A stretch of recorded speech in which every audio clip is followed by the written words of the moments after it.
Slowly rising to the surface, the devastation along the isolated coastline of Aceh, but no sign of the thousands of people whose villages and towns were swamped. And amid the despair, the aid mission grows. From National 9 News, this is Nightline with Mark Ferguson. Good evening. 4 days after the tsunami struck, the resulting catastrophe continues to spread across Asia. As emergency teams probe further into the impact zone, they are finding few survivors, especially along the coastline of Aceh in Indonesia, where at least half of all casualties are known to have perished. These are the latest details. The official death toll across 9 countries is now nearing 90,000. It's expected to reach 100,000 by the weekend. 10 Australians are among the victims. Many continue their desperate search for missing relatives and friends who were holidaying in the region. Disease is now the new menace. Tens of thousands of people are at risk. Our first report tonight is from the 9 Network's Brett McLeod, who's in Aceh, which bore the full brunt of the tsunami. This was the moment of shattering impact.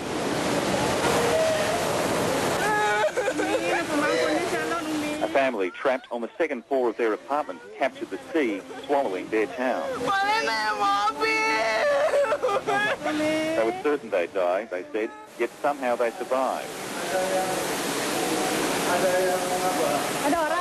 Others too made it to safety, cowering on high ground as the rush of water passed. 4 days on and the devastation is absolute. This is all that remains of the once thriving fishing port near Banda Aceh. Twisted wrecks of trawlers litter the coast. No one knows how many died here. In the town centre, those lucky enough to survive pull body after body from beneath the rubble. The stench is overwhelming. Corpses are being taken out of town by the truckload and buried in mass graves. There's no time to identify the dead. They're trying to clear the streets, but it's an impossible task. Every neighbourhood has been destroyed. Tens of thousands have lost their home. Nothing left? Nothing left. Nothing at all? My house has been destroyed, everything. Destroyed? Yes. And first pictures today of Mulabo, one of the closest villages to the epicentre. More than half the population is believed to have been wiped out when the tsunami hit. Those who escaped the rushing water are nursing their wounds in makeshift shelters.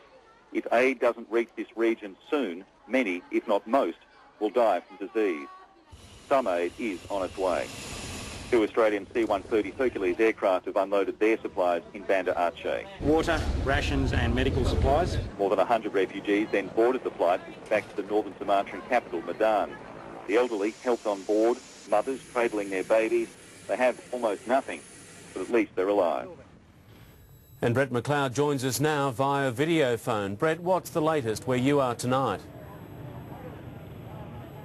I'm at Banda Aceh Airport, Mark, and it is a hive of activity, as you can imagine. It's a tiny terminal, yet it's packed with people both inside and out. Many are still arriving here to see firsthand the devastation of what is the home of themselves and their friends and loved ones. Many people also bringing plastic bags full of whatever they can carry of desperately needed water and food supplies and medical supplies as well.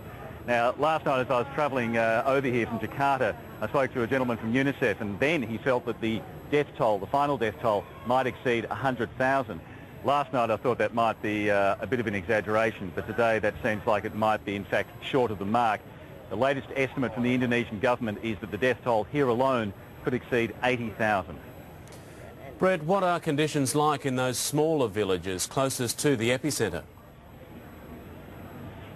That's the part we're having difficulty finding out. As I said in my report, we can see it from the air, we can get some vision, but it's very difficult for aid workers to get in and see exactly how many people have been left alive and how many people have got shelter or any form of food.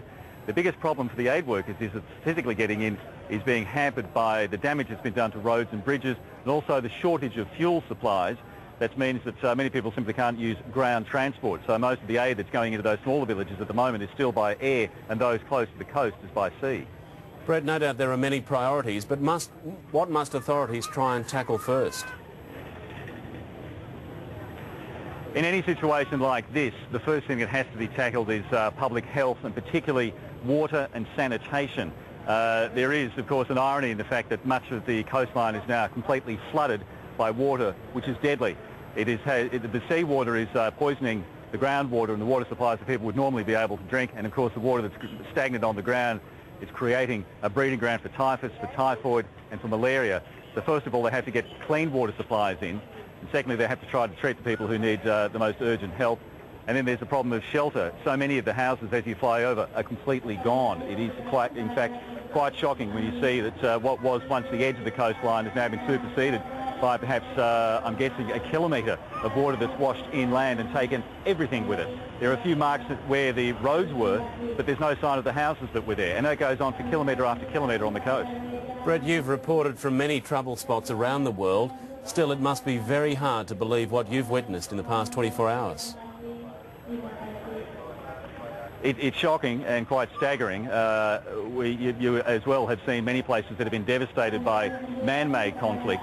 In some ways, coming in here was similar to seeing East Timor, where there was the scorched earth policy carried out by the militia there. But here on a far wider scale, and of course this is caused by nature itself. And in some ways it's more incomprehensible because of the sheer magnitude of it. However, people are getting on as best they can. As you can see around me, a lot of activity. People are doing what they can to get supplies in, supplies out, to get people in and out. And where there is life, there is always hope, Mark. OK, Brett, there sure is. No doubt we'll talk to you in the days ahead. Thank you. Absolutely. Thank you, Mark. Most of the Australian victims lost their lives in the beach resorts of Thailand. A heartbreaking struggle continues there to find countless locals and tourists still unaccounted for. A Sydney man who's flown to Thailand is among those searching for loved ones. As Mark Burrows reports, he's trying to locate his pregnant sister and her husband, but he isn't expecting to find them alive. Peter Vogel has flown into an epicentre of misery and chaos. He's on a mission to find his sister and brother-in-law. Moy and Christian Knott from Sydney were married just 3 months ago and were enjoying a delayed honeymoon at Koh Lak, north of Phuket. They phoned home on Christmas Day, but haven't been heard from since. Best diabetes they've taken off the mountains to get away from it all. Did they do that? Oh, stranger things have been known to happen. Peter and his 4 mates went straight to Phuket's main hospital, scouring the lists of dead and injured. There was no record of either Moy or Christian.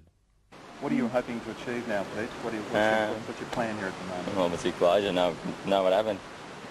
Find them the best option, but really prepared for both ways.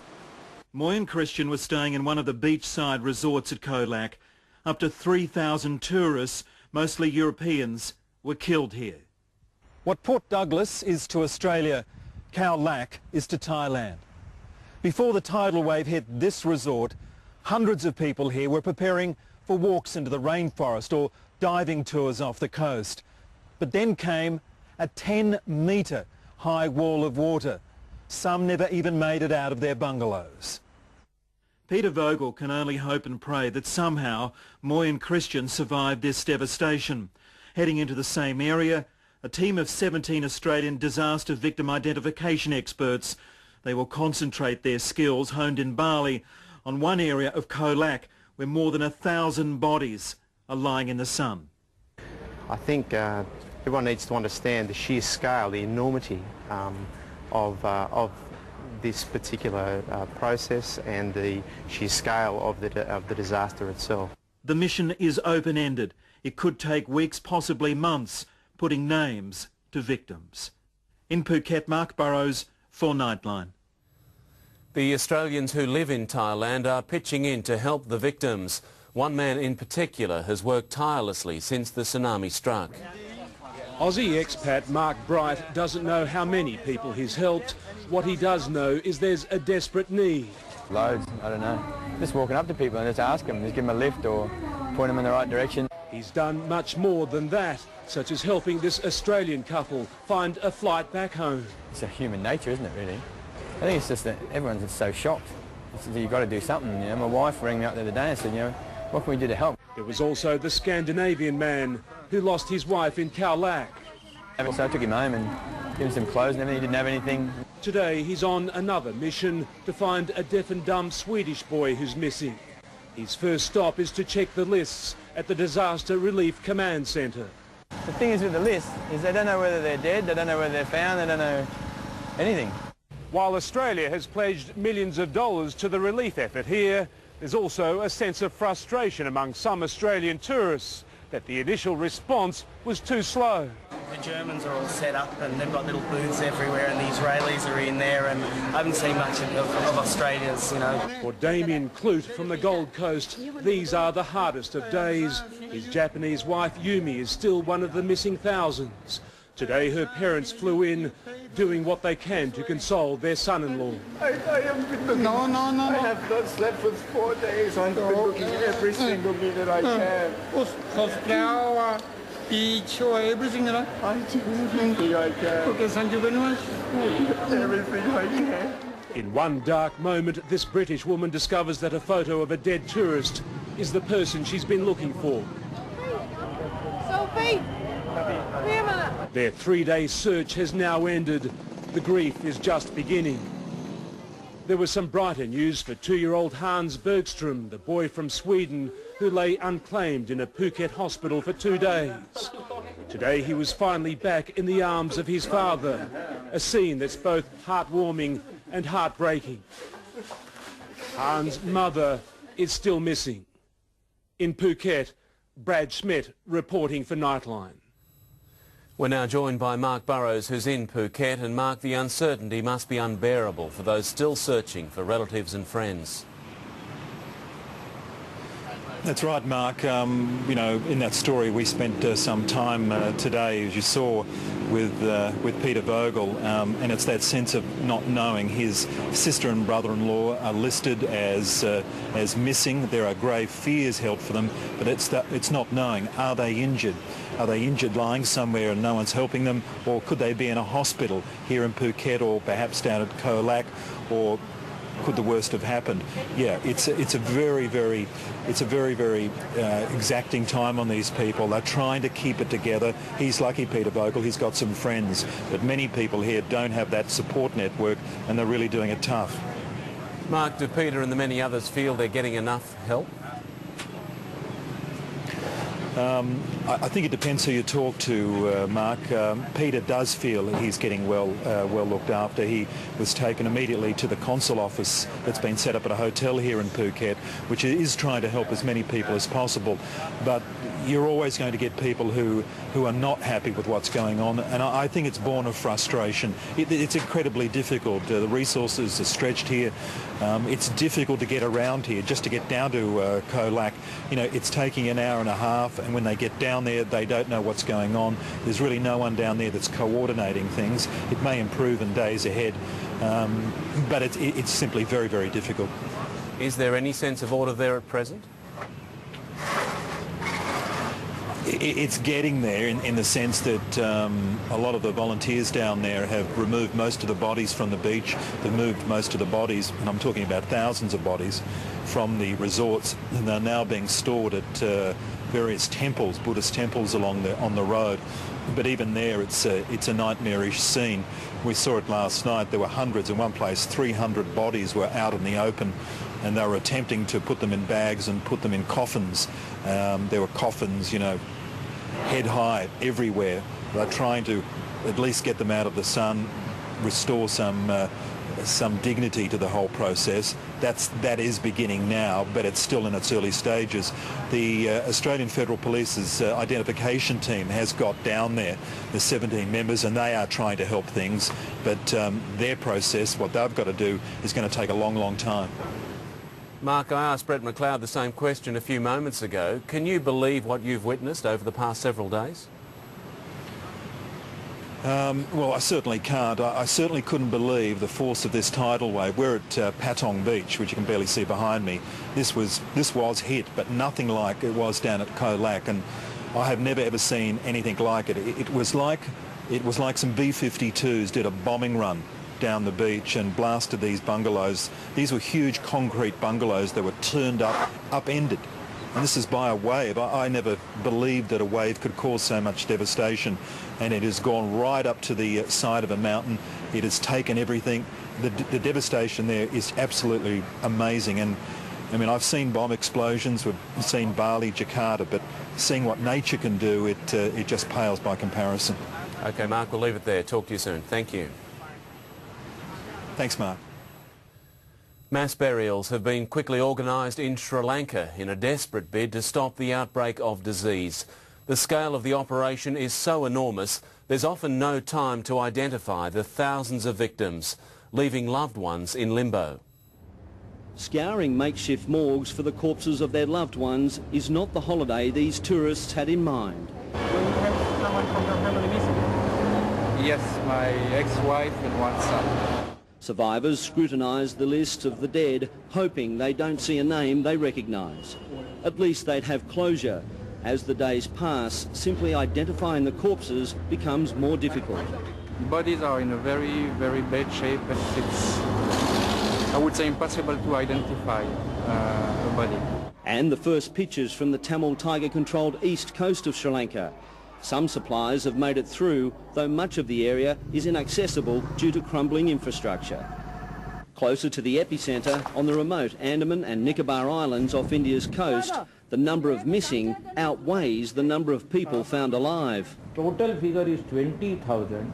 Half of them are missing. No contact has been made with several of the smaller islands. From the air, it seems many may still be completely underwater. People have been evacuated to a refugee camp at the capital, Port Blair. Many fear they have no home to return to. Thailand is totally destroyed, worst. Significant tremors are still being felt on the Isles, so people are staying outside just to be safe. And in India, in accordance with Hindu traditions, funeral pyres to farewell the dead. In Colombo, Sri Lanka, Simon Boda reporting for Nightline. Prime Minister Howard has warned the nation to prepare for a dramatic rise in Australian casualties as the government continues its round-the-clock operation to try and account for all of the missing. Currently, 10 Australians are confirmed dead. There are serious concerns for 12 more, including AFL player Troy Broadbridge, Cairns teacher Kim Walsh and Perth seaman Jim Sparrow.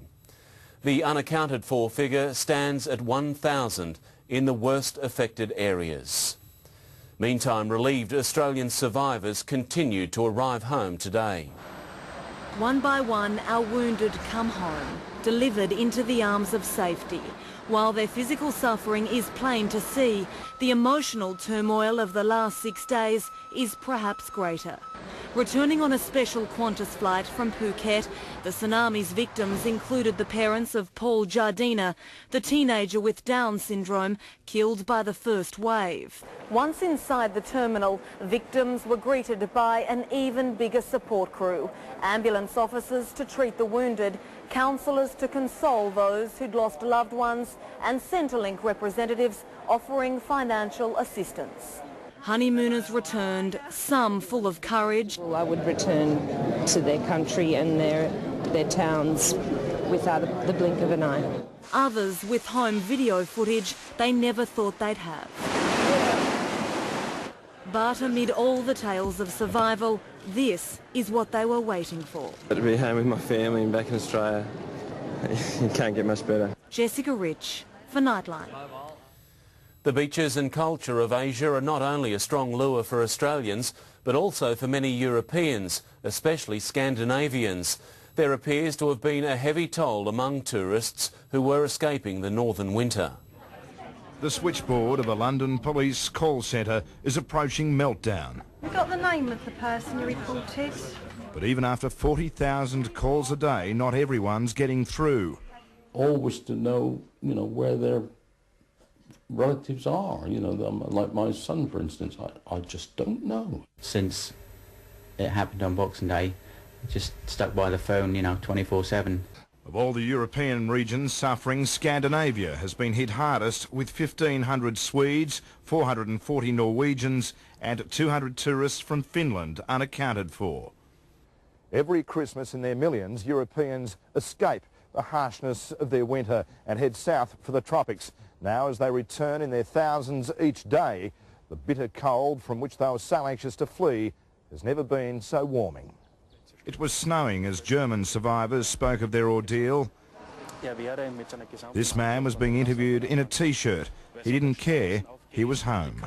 In London, Adam Walters reporting for Nightline. Pleas for aid have so far been met with pledges of more than $250 million from around the world. Australia is boosting its commitment with HMAS Canimbla to take part in an aid mission delivering vital support to isolated areas in Indonesia. Touring the Foreign Affairs Response Centre, the Prime Minister moved to ensure that Australia does what it can to ease the torment that's ravaging South and Southeast Asia. He urged Australians who are still in the area to leave before the fear of disease becomes a reality, and had a warning for anybody still planning to go there. I would counsel Australians who are contemplating going to immediately adjoining areas consider postponing those plans. With that, Mr Howard announced that 3 Iroquois helicopters will be sent to Indonesia immediately on an Antonov transport aircraft. HMAS Canimbla will also head there, carrying among other things 2 helicopters and around 100 defence personnel. A 90-bed field hospital will be flown in, and refrigeration equipment is next on the list. Meanwhile, in his first comments on the disaster, President Bush said the US and Australia were among a 4-nation coalition coordinating the relief response. We're committed to helping the affected countries in the difficult weeks and months that lie ahead. And the Pope has renewed his call for nations to provide aid to affected countries. Australians wishing to contribute can do so through several aid agencies. The Red Cross, Care Australia, World Vision and Oxfam are all accepting donations. Rachel Rollo for Nightline. As we've seen, Sri Lanka's coastal communities are facing a monumental challenge to recover from this catastrophe. Determined to help out are 2 young Australians who are themselves lucky to be alive. The next wave, I just sort of looked out to sea and saw this huge wall of brown, dirty water coming towards us, and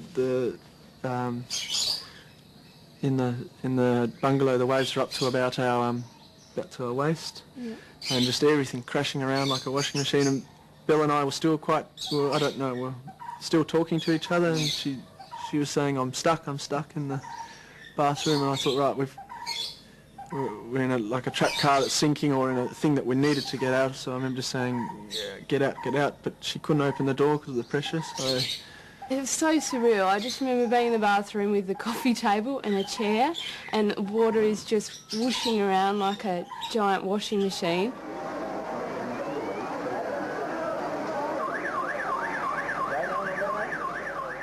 That was 2 days ago as Tasmanian doctor Sandy Gale and girlfriend Annabelle Fowler counted their blessings after surviving the tsunami. You all right? Yeah, fine. You would have thought all they would want to do was head home to the comfort of their family and friends. Why are you going back? I mean, I can't leave. You know, you can't leave something like this. We've been through this tragedy and we've survived, and we've seen what happens to people, so in a way it's, you know, we want to try and help people, but on top of that we've got skills and the ability to go and actually do something, so we're not walking away from it. It's a nightmare. It's a nightmare. Already the pair have spent thousands of dollars of their own money buying up medicine and equipment. We spent all of yesterday going to a pharmacy to buy medicine. The Red Cross is out of cash, so we What itself? Yeah, about a couple of grand's worth of medicine, some emergency medicine. Volunteering to the Red Cross, they're getting ready to set up a clinic at Mathura on Sri Lanka's far south coast. It's an area almost completely wiped out by the incredibly powerful tidal waves. I feel it's a moral or a professional obligation to stay here, and that's I think what we're going to have to... Are you prepared for what you're going to find when you go down to Mathura? No, I've been thinking about it. I don't think anything will prepare us for it, but I think we'll just do what we can do. Together with 2 other Aussies, the group was today preparing for the trek to the devastated south of the country. The situation's pretty awful, and Fee's a good nurse. I think young Sandy that we met earlier was a bloke I can work with pretty easy. Bruce Cunningham also believes the people of Sri Lanka can't be abandoned. Seeing the tragedy already, there's just chaos down there. We just need people, money, aid, much as we can send. Nurse Fee Affleck is simply doing what she can to help. This group of Australians know they're about to face some of the most horrific days of their lives. Thousands of people died in the Mathra region, many thousands more were injured, and now those survivors are facing the threat